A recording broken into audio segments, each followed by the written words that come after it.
예쁘게 인사합시다. 만나서 반갑습니다. 좋은 일 있길 바랍니다.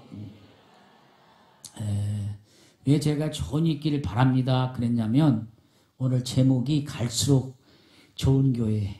그러니까 여러분들이 모든 일이 잘 되어서 갈수록 좋아졌으면 좋겠고, 몸이 아프신 분도 갈수록 더 나아지기를 바라고, 가정에 힘든 가정도 그런 어려움들이 다 물러가고 갈수록 좋아졌으면 좋겠고, 우리 교회의 기쁨과 희망과 사랑과 섬김과 봉사가 갈수록 좋아졌으면 좋겠어요.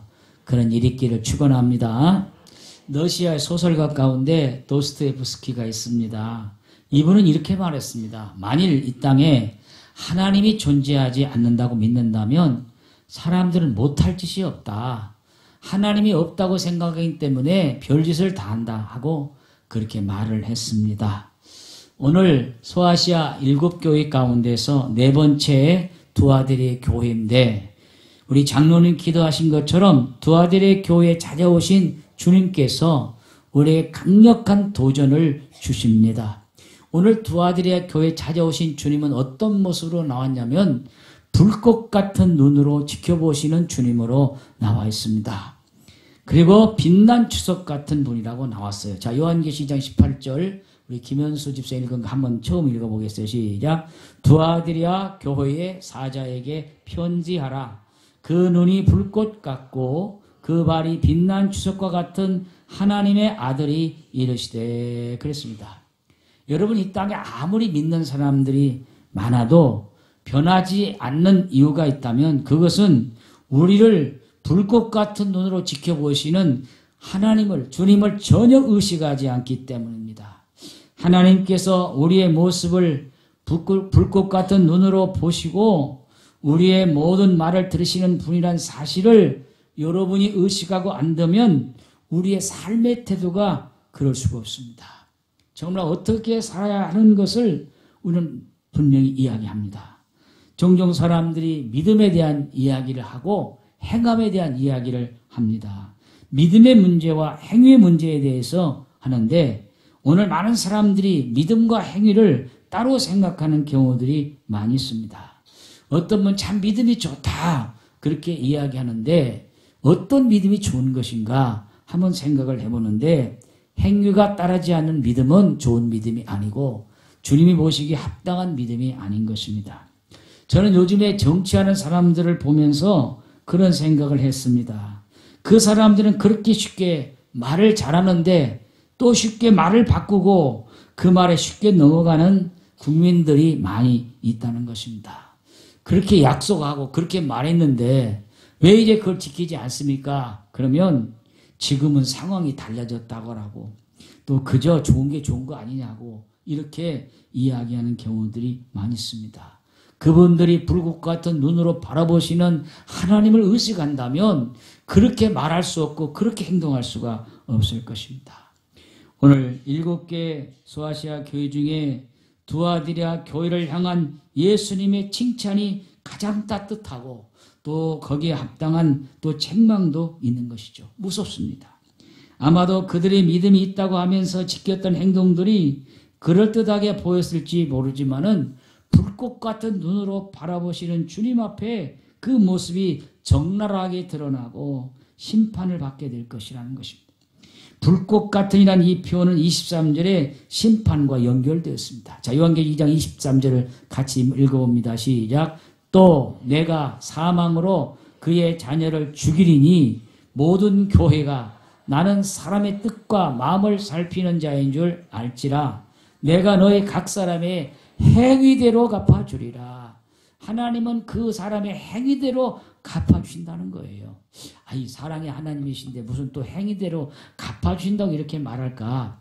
오늘 여기 나와 있는 하나님, 우리 주님은 불꽃 같은 눈으로 보시고 빛난 주석같이 거느시는 하나님이시고, 요한계시록에 나온 이 주님은 심판의 주님이에요. 심판의 주님. 그렇기 때문에 우리 행인대로 갚아주신다고 말씀했어요. 마치 이것은 병원에서 엑스레이를 통해서 우리의 모든 것을 보는 것처럼 예수님께서 모든 것을 아시는 분이라는 것입니다. 오늘 이 시간 우리 주님이 붉고 어떤 눈으로 우리의 모든 것을 보고 계십니다. 오늘 이 시간 예배 드린 이 시간도 주님이 불꽃 같은 눈으로 이 예배 시간을 보시고 여러분 한 분 한 분을 보고 계시는 거예요. 우리의 모든 생각이 어떠한지, 또 우리의 은밀한 죄가 어떤지, 부지 중에 지은 죄가 어떤 것인지, 의도적인 죄를 포함한 모든 것을 주님은 불꽃 같은 눈으로 보시고 분별하신다는 것입니다. 또 하나, 주님의 발이 빛난 주석과 같다. 주석과 같은 발로 여기저기를 밟는다고 생각해 보세요. 어떤 일을 하겠어요? 다 으스러지고 말 것입니다. 그러니 보통 일이 아닙니다. 그러면 주님은 이렇게 심판의 주님으로만 말씀하셨느냐? 오늘 말씀에는 칭찬도 있습니다. 자, 요한계시 2장 19절 같이 한번 읽어보시겠습니다. 시작. 내가 내 사업과 사랑과 믿음과 섬김과 인내를 아노니 내 나중 행위가 처음 것보다 많도다. 두아디라 교회에 나타난 주님께서 그들을 보실 때에 상당히 사랑이 있었어요. 실천적인 사랑이 있어요. 뿐만 아니라 굳건한 믿음과 소망과 인내를 가지고 있었어요. 첫째로 주님은 내가 네 사업을 안다고 하셨어요. 이 사업은 세상 사람들이 돈 벌기 위한 그런 사업이 아니라 하나님의 사업, 하나님의 일을 말하는 거예요. 예를 들면 전도하는 일, 기도하는 일, 말씀을 함께 나누는 일, 봉사하고 섬기고 교육하는, 선교하는 많은 교회가 하는 이 사업을 말하는 거예요. 네가 하는 이 사업을 내가 잘한다고 주님이 말씀하신 거예요. 둘째로 사랑도 있습니다. 성도들끼리 어쩌면 믿지 않는 자들에게 대해서도 관양하고 배려하는 그런 사랑이 있는 교회가 두아디라 교회였어요. 믿음도 있었습니다. 이들은 상황이 결코 평탄치 않음에도 불구하고 우상 숭배하고 미신이 상황한 그 도시에 그들은 믿음을 지키기 어려운데도 믿음을 잘 지켰습니다. 넷째로 섬김도 있었습니다. 다섯째로 인내도 있었습니다. 두아디라 교회는 칭찬이 여기서 끝나지 않고 마지막 여섯 번째 주님은 이렇게 칭찬하십니다. 내 나중 행위가 처음 것보다 많도다.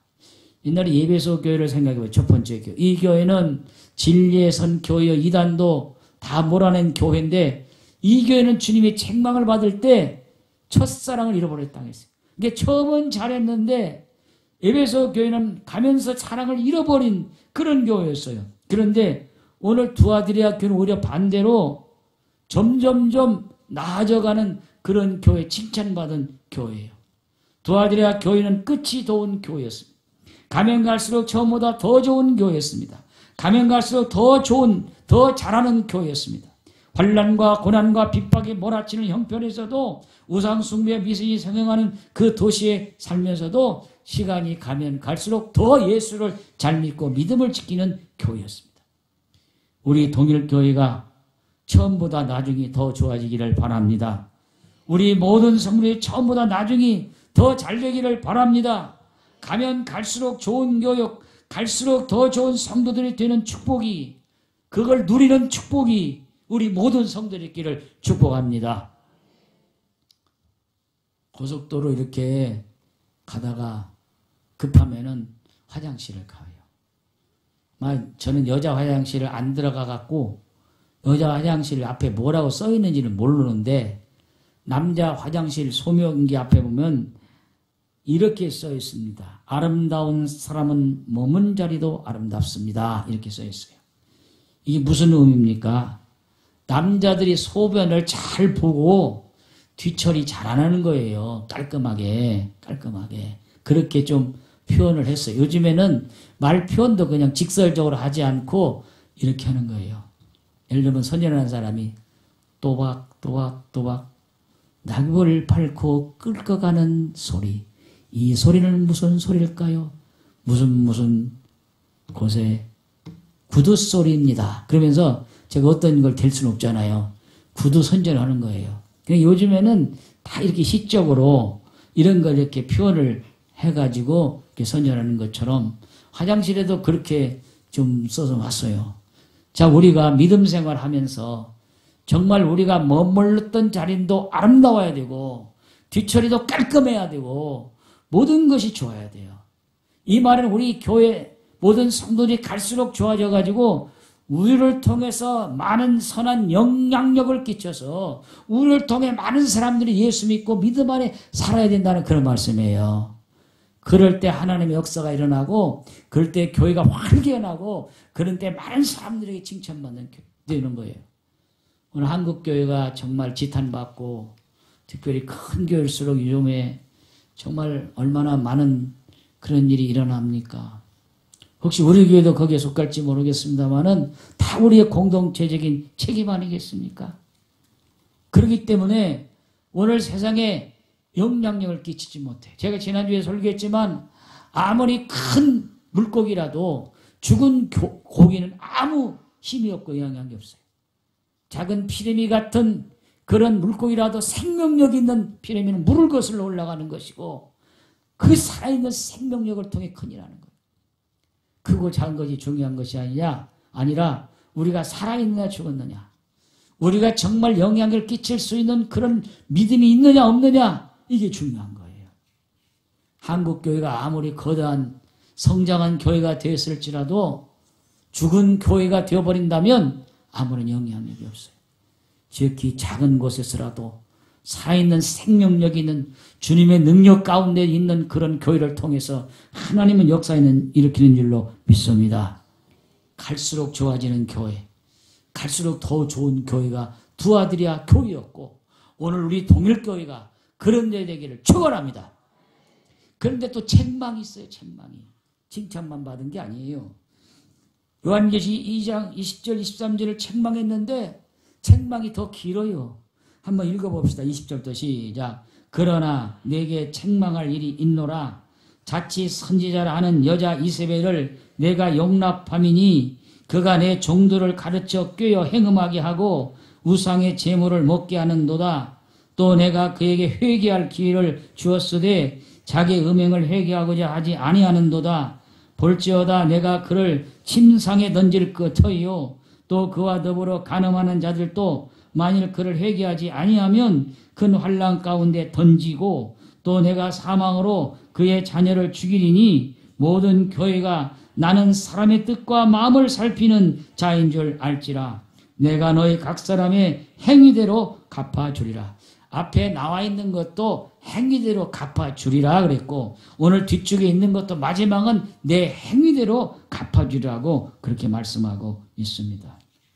도아들의 교회가 갈수록 좋은 교회고 나중 행위가 처음 행위보다 더 나아진 그런 교회지만 문제점이 하나 있었어요.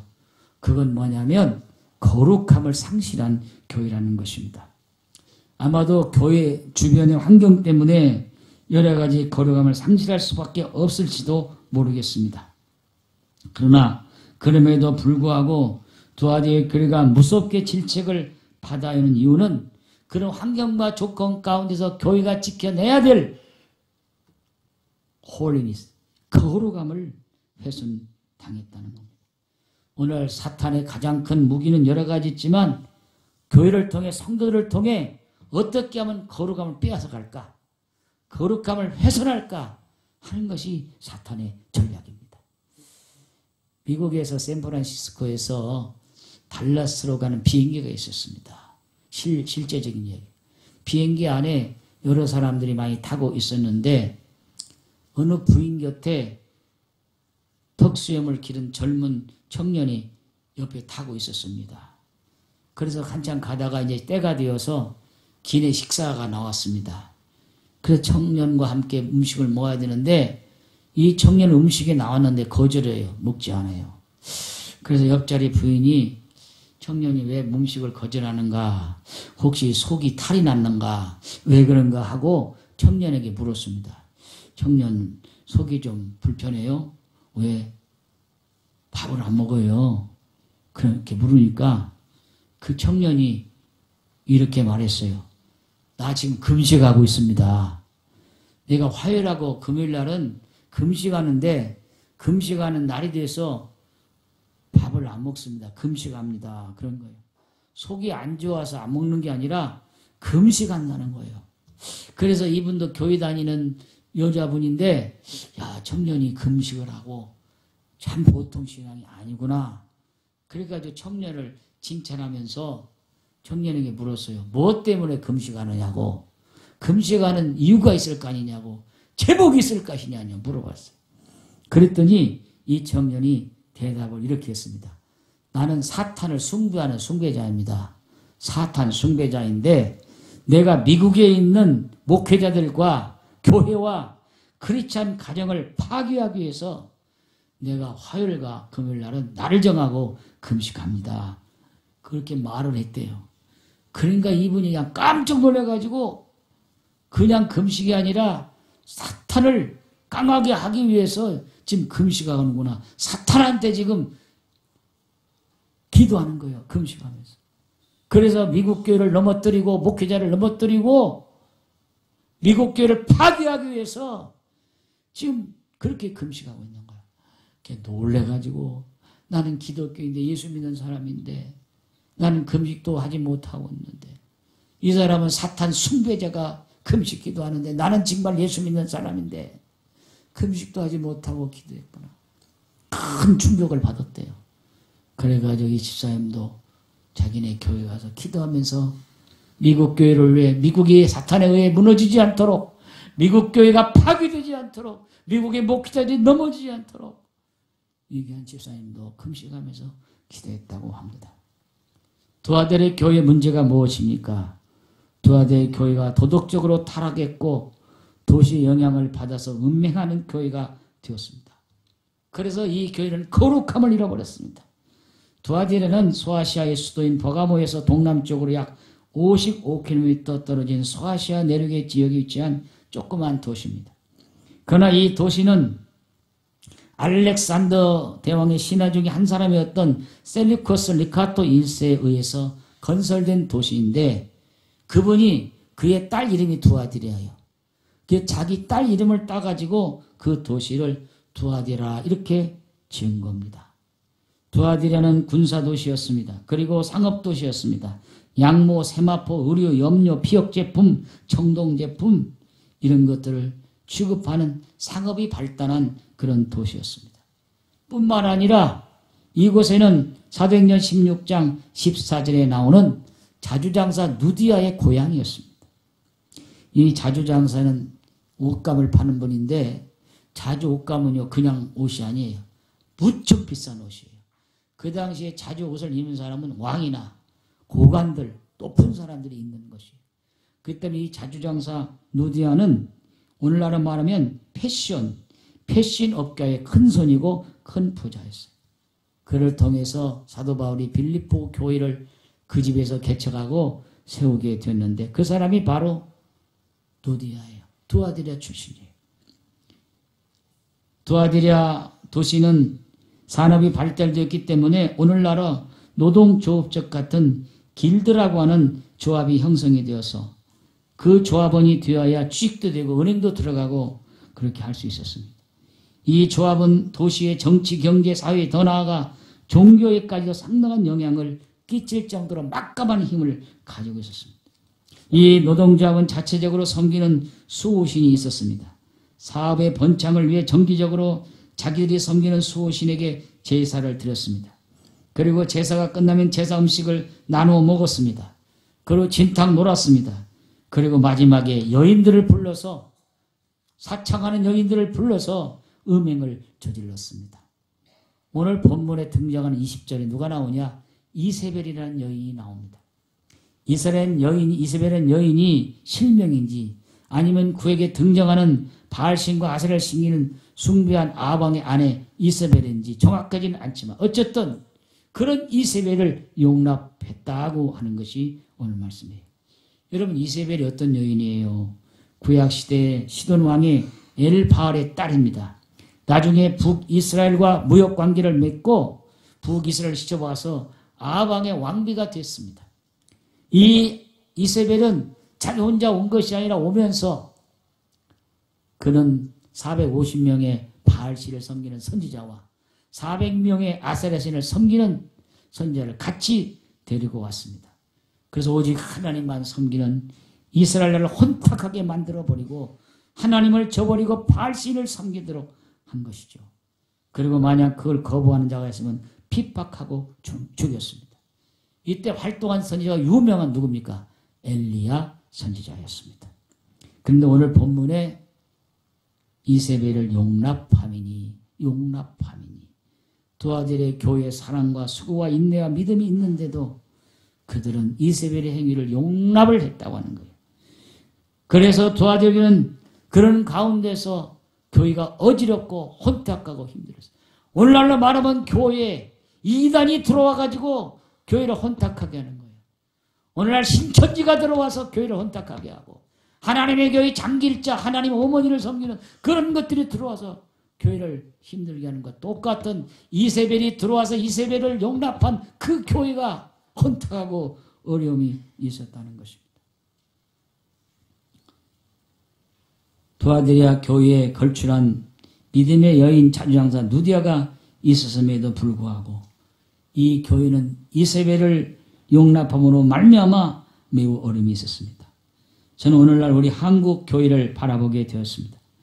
지금 한국 교회가 사랑이 없어서 봉사와 섬김이 없어서 믿음이 없어서 기도가 없어서 말씀이 부족해서가 아닙니다. 오늘 말씀이 홍수처럼 쏟아지고 있는 이 시대에 우리는 살고 있습니다. 그런데 오늘날 한국 교회는 거룩함이 어느 때부터 상실되어 가면서 의미를 잃어버리고 만년 소금이 되고 말았습니다. 엊그저께 어떤 권사님이 나한테 카톡을 보내왔어요. 근데 요즘에 나라가 정치적으로 좀 혼란스럽고 시끄럽잖아요. 한쪽에서 젊은이들이 검찰청에서 모여가지고 검찰 개혁하라 하고 촛불을 들고 또 막 하니까 또 지난 그 국가 명절에는 또 한쪽에서 광화문에서 낮에 태극기들을 못 들고 막 거기서 또 한바탕 하고 우리는 200만 명 모였네. 아니 우리는 300만 명이 모였네. 막 그러고 한쪽에서는 자체적으로 동요했는데 한쪽에서는 막 정치인들이 들어가 있고 막 이렇게 들어가 있어요. 그런데 거기에 종교단체가 들어가 있다는 거예요. 한 무슨 기총이라는 그 목사님이 거기 나와가지고 내가 누구라는 안 돼. 뭔 얘기를 했냐면은 여러분 오늘 우리가 이 많은 행사를 하려면 많은 자금이 들어가는데 여러분 헌금하겠습니다. 헌금은 우리 기독교인들이 있을 때 헌금이지 거기는 안 믿는 사람도 있는데 믿는 사람도 헌금하자고 시험 드는 사람도 있는데 참 정신 빠졌지. 그걸 제대로 지금 분위기 파악을 못하고 어디서 거기서 헌금하게. 이거 우리 권사님 보내주는 걸 내가 그대로 얘기하는 거예요. 그래가지고 직살나게 솔직히 욕을 얻어먹은 거예요. 막 평가를 하는데 이게 뭐든 짓이냐. 종교단체에 거기 들어가가지고 그래서 아주 그걸 내가 거기서 날 그거 보고 보내준 거 보고 하는 얘기예요. 여러분 오늘 한국 교회가 이러면 안 되잖아요. 옆에 한번 갑시다. 우리 모두 칭찬을 못 받을 망정 욕이라도 얻어먹지 맙시다. 옆에 분 가요. 우리 모두 욕이라도 얻어먹지 마세요. 시작. 욕이라도 얻어먹지 마세요. 칭찬은커녕 욕만 얻어먹고 있다 이 말이에요. 큰 행사에서 안 믿는 사람 앞에서 안 믿는 사람 같이 해야지. 안 믿는 사람 앞에서 그렇게 해서 축복받는다고 이걸 내가 알아서 쓴다 이렇게 하면은 되겠냐 이 말이에요. 여러분 오늘날 교회는 다른 게 아니라 거룩함이 완전히 훼손되고 상실되었습니다. 에베소 1장 4절에 그런 말씀이 있어요. 읽어봐요. 시작. 곧 창세전에 그리스도 안에서 우리를 택하사 우리로 사랑 안에서 그 앞에 거룩하고 흠이 없게 하시려고 거룩하고 흠이 없게 하신다 그랬어요. 사도 바울이 보낸 13개의 서신 가운데서는 곳곳에 교회의 거룩함이 본질임을 역설하고 있습니다. 사탄은 어떻게 해서든지 우리에서 거룩함을 막으려고 하고 훼손시키려고 하는 거예요. 이게 사탄의 해방이고 장난이라는 것을 여러분이 기억해요. 자, 경고의 말씀 요한계시록 2장 21절 시작. 또 내가 그에게 회개할 기회를 주었으되 자기 음행을 회개하지 아니하는도다. 여러분 사람이 누가 다 완전합니까? 털어서 먼지 안 나올 사람 없어요. 저 한번 털어보세요. 무지하게 많이 나와요. 어떤 법무부 장관은 그 양반 털 것이 없으니까 부인하고 딸과 아들을 털었는데 우리 집은 우리 사모님은 털 것이 없어. 나를 털어고 나면 끝나 큰일나. 여러분 사람이 다 실수할 수 있고 잘못할 수 있고 죄도 질 수 있는 거예요. 그러나 중요한 것은 회개하면 되는 거예요. 회개하지 않기 때문에 문제가 되는 거예요. 그래서 오늘 말씀에 회개하라. 회개하지 아니한다고 이렇게 말씀했어요. 우리 하나님은 어떤 하나님이시냐. 실수하고 범죄한 자라도 돌아오면 회개하면 받아주시는 하나님이에요. 우리 하나님은 협박하시는 하나님이 아니라 회개하고 돌아오기를 원하시고 돌아와본 사랑으로 감싸주시는 하나님. 이게 탕자의 비유에서 있잖아요.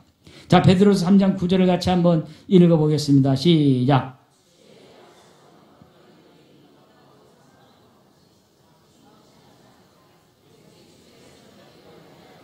오래 참으사 아무도 멸망하지 않고 다 회개에 이르기를 원하노라. 우리 주님은 오래 참으셔서 당장 협박하고 심판하고 그런 하나님이 아니라 회개하기를 원하시는 하나님이시라 그 말입니다. 그러므로 우리 하나님은 초점이 징계에 있는 것이 아니라 회개에 있어요. 회개의 기회를 열어주시는 거예요. 성경에 보면 회개할 기회가 있는데도 회개하지 않은 사람들이 많이 있어요. 아담과 하와는 선악과를 먹고 불순종해서 하나님께서 아담아 아담아 내가 어디 있느냐 그랬을 때 하나님 앞에 내가 잘못했습니다. 따먹지 말아야 할 선악과 어성결이가 생장점이라고 그래요. 요걸 먹었나이다. 주님 내가 불순종했나이다. 그러면 될 텐데 내가 무서워서 숨었나이다 하고 무화과의 불 가로막고 숨었어요. 요한복음 13장 30절에 주님께서 십자가를 앞두고 최후의 만찬을 할 때에 주님께서 가룟 유다를 향하여 진실로 진실로 너에게 이르노니 너희 중 하나가 나를 팔리라 했을 때 가룟 유다가 자기 자신이라는 것이 딱 오면은 주님 제가 잘못 생각했습니다. 한 번 잘못된 생각했어요. 사탄이 주님을 팔리는 생각을 넣어줬다고 했는데 내가 사탄에 넘어갔습니다 하고 회개함을 될 텐데 그 말을 듣자마자 어떻게 했냐면 밖으로 나아갔다고 했어요. 여러분 이스라엘의 가장 유다의 모범 왕이 다윗 왕입니다. 나의 모델왕 다윗을 보니 내 마음에 합한 모델 왕이다. 다윗은 완전한 사람이 아닙니다. 그는 남의 여자를 빼앗아 가늠했습니다. 그 남편을 전쟁 때문에 죽였습니다. 간음죄와 살인죄를 동시에 저지른 사람입니다. 당장 마땅히 죽어야 될 사람입니다. 그러나 그 훌륭한 것은 뭐냐? 주님 앞에 회개했다는 거예요. 하나님 앞에 회개했다는 거예요. 그래서 그는 하나님의 용서함을 받고 그는 그의 후손들이 네가 내 집을 세우느냐? 나도 너의 가문을 계속 이어가겠다. 북이스라엘은 19명의 왕들이 9번의 쿠데타를 통해서 오므리 왕조, 아합 왕조 여러 왕들이 있다가 제일 먼저 B721년 야술에 멸망했지만 그래도 남방육에는 다윗의 후손들이 한 번 아달랴는 북이스라엘의 아합의 딸 때문에 어려움이 있었지만은 요아스를 통해서 또 다시 일어나서 이 BC 587년 북이스라엘의 멸망과 포로에 잡혀가기까지 다 다윗의 씨가 그 왕위를 이어갔어요. 회개하기 때문에 하나님이 그 가문을 살려주셨다고 하는 것입니다. 오늘 여기에는 거짓 선지자가 있습니다. 이세벨을 용납한 거짓 선지자가 있어요. 그런데 그는 회개하지를 안 했어요. 그래서 무서운 심판이 온 거예요. 자, 요한계시록 2장 22, 23일이 심판입니다. 시작. 볼지어다 내가 그를 침상에 던질 터이요. 또 그와 더불어 간음하는 자들도 만일 그의 행위를 회개하지 아니하면 큰 환난 가운데 던지고 또 내가 사망으로 그의 자녀를 죽이리니 모든 교회가 나는 사람의 뜻과 마음을 살피는 자인 줄 알지라. 내가 너희 각 사람의 행위대로 갚아줄. 아까 앞에부터 계속 나오는 반복이 각 사람의 행위대로 갚아주리라는 말씀. 여러분 복음서에 나오는 주님은요 사랑의 주님이십니다. 그런데 요한계시록에 나오는 주님은요 심판의 주님이십니다. 그걸 알으셔야 돼요. 성격을 아셔야 돼요. 이 땅에 처음 오신 주님은 여자의 몸을 빌어서 태어난 그런 주님이시고 다시 재림하실 주님은 여자의 몸을 빌어 오시는 것이 아니라 십자가에 달려 죽으셨다가 부활해서 승천해서 하늘로 올라가셨다가 다시 오시는 주님은 심판의 주님으로 오시기 때문에 오늘 무서운 말씀을 하는 거예요. 그 성격을 아시면 이 말씀을 이해하실 것이에요. 자, 22절에 침상에 던지겠다는 말은 병을 걸려서 자리에 눕게 한다는 거예요. 건강으로 치시겠다는 말씀이에요. 둘째로 환난 가운데 던지겠다는 말씀은 자신의 죄악을 회개하지 않는 자에게 환난이 온다는 거예요. 셋째로는 그의 자녀를 죽이겠다는 거예요. 자녀를 치겠다는 거예요. 이세벨주의 따르는 영적 자녀를 의미합니다. 하나님은 범죄한 후 회개하지 않는 자들에게 병을 주고 환난을 주고 자녀를 치겠다고 하는 그런 무서운 경고를 하고 있는 거예요. 그 다음에 마지막에 주님의 권면과 축복입니다. 요한계시록 2장 24절 29절 같이 한번 읽어봅니다. 시작. 두 아들에게 남아있어 이 교훈을 받지 아니하고 소위 사탄의 기쁜 것을 알지 못하는 너희에게 말하노니 다른 짐으로 너희에게 지은 것은 없노라. 다만 너에게 있는 것을 내가 올 때까지 굳게 잡으라. 이기는 자와 끝까지 내 일을 지키는 그에게 만국을 다스리는 권세를 주리라. 그가 절장을 가지고 그들을 다스릴 질그릇 깨뜨린 것과 같이 하리라. 나도 내 아버지께 받은 것이 그러하니라. 내가 또 그에게 새벽별을 주리라. 귀 있는 자는 성령이 교회들에게 하시는 말씀을 주리라. 자, 이기는 자, 회개하는 자에게 두 가지 약속을 주셨어요. 첫째, 권세를 주리라. 답시다. 권세를 주리라. 두 번째는 새벽별을 주리라. 두 가지를 약속해요. 여러분이 시험 문제에 나옵니다. 이기는 자에게, 회개한 자에게 주님께서 두 가지 약속과 상급을 주신다는데 뭘 주시는가요? 그렇게 물으면 1번 뭐라고? 권세를 주리라. 근데 그 권세는 그상 권세가 아니라 만국을 다스리는 권세. 두 번째 뭘 주리라? 새벽별을 주리라. 이렇게 약속했어요. 여기 권세를 헬라어로 보니까 엑수시아. 엑수시아라는 말은 지배권, 통치권을 의미합니다. 온 만국을 다스리는 지배권과 통치권을 주신다는 거예요. 주님의 말씀을 지키며 악에게 승리한 사람은 만국을 다스리는 지배권과 통치권을 주신다고 말씀했어요. 그 다음에 두 번째, 내가 그에게 새벽불을 주려고 했어요. 우리가 보통 새벽불이면 아침 새벽 일찍 뜨는 동쪽에 뜨는 금성, 새별을 이야기하는데 그 새별을 말하는 게 아니에요. 여기는. 그 새벽별은 누구냐? 요한계시록 22장 16절에 이 답이 있어요. 자, 요한계시록 22장 16절 읽어보겠어요. 시작. 나 예수는 교회들을 위하여 내 사자를 보내어 이것들을 너에게 증언하게 하였노라. 나는 다윗의 뿌리요 자손이 곧 광명한 새벽별이라 하시더라. 여기에 새벽별은 누구를 의미하는 거예요? 예수님을 말하는 거예요. 이기는 자에게는 예수님을 주신다는 거예요. 예수님을. 예수님이 함께 있고 예수님이 동행 얼마나 큰 축복입니까? 여러분, 주님의 말씀을 붙들고 악에게 승리하는 사람에게 만국을 다스리는 권세를 주시고 순수성을 지키며 믿음 생활을 잘하고 거룩한 삶을 살아가고 그걸 회복하는 사람에게는 새벽별을 주신다고 말씀했어요. 그러므로 가장 중요한 것이 거룩함입니다. 한번 따라합시다. 거룩함이 능력이다. 오른손 내놔봐. 오른손. 이것만 하고 마칠 테니까 답시다. 거룩함이 능력입니다. 다시 한번. 거룩함이 능력입니다. 한국 교회가 거룩함을 잃어버리고 있어요. 모든 건 다 있는데 거룩함이 사라져요. 수십만 명 모여도 거룩함이 사라지면 끝나는 거예요. 적은 수가 모여도 거룩함이 있으면 그 교회는 하나님이 기뻐하는 교회. 오늘 우리 모두가 주님이 원하시는 그런 거룩함을 회복하십시오. 오늘도 물밀듯이 밀려오는 세속과의 물결 속에서 믿음과 거룩함을 지키는 우리 성도가 되어서 한국교회를 향해 바라보시는 불꽃 같은 주님의 눈동자 앞에서 심판하시는 권세는 거룩함이 회복될 수 있어야 돼요. 우리 모든 더일교회 성도님도 그렇게 되시기를 주의 이름으로 축원합니다. 축원합니다.